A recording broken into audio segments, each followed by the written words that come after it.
Не само извинување во празна сала, туку менување на начинот на однесување и санкција за навредите. Ова го побараа од СДСМ денеска и оценија дека вчерашните случувања во собранието се срам за власта и за премиерот.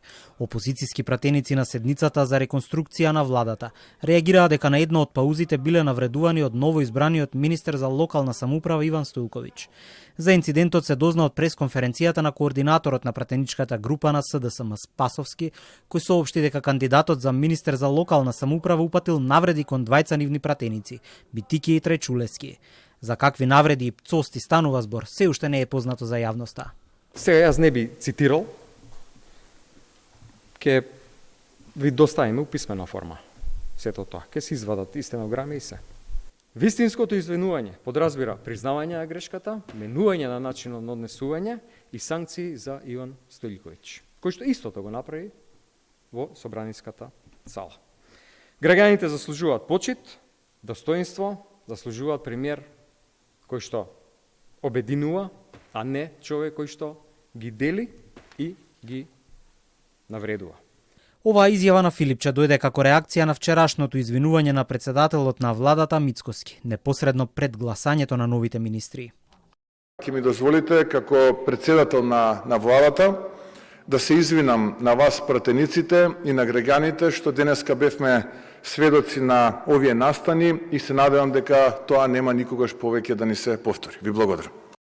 Реагираа и од Демократската унија за интеграција за вербален напад од страна на Стојковиќ кон пратеничката Арбана Пашоли. Од ДУИ сметаат дека тоа е огледало на политичкиот менталитет на владата без етнички легитимитет. Опозицијата уште вчера побара извинување и лично од Стојковиќ, но наместо тоа тој на полноќ преку објава на социјалните мрежи ги обвини СДСМ и ДУИ за антисрпска хистерија. За СДСМ спорно е учеството на Демократската партија на србите во власта и за нив поможност, исто како и за ДУИ. Пожелно е србите и да не постојат во Македонија, да ги нема никаде, како би можеле на раат да функционираат во државата која со нивните политики ја руинираа, политички, уставно, законски, институционално и на секој начин. А со своја реакција за навреди и недолично однесување, но од страна на премиерот се јавија од опозицијската левица. Од партијата се настав дека јавноста имала можност да го види вистинското лице на Мицкоски. Мицкоски лично одржа говор исполнет со лаги, навреди, омаловажувања, лични дисквалификации кон пратеникот од левица Амар Мециновиќ и повторно ги вмешаа семејните прилики на Мециновиќ. Колку ли мора да е длабока нервозата кога самиот премиер доброволно одлучува да се деградира во примитивен партиски напаѓач.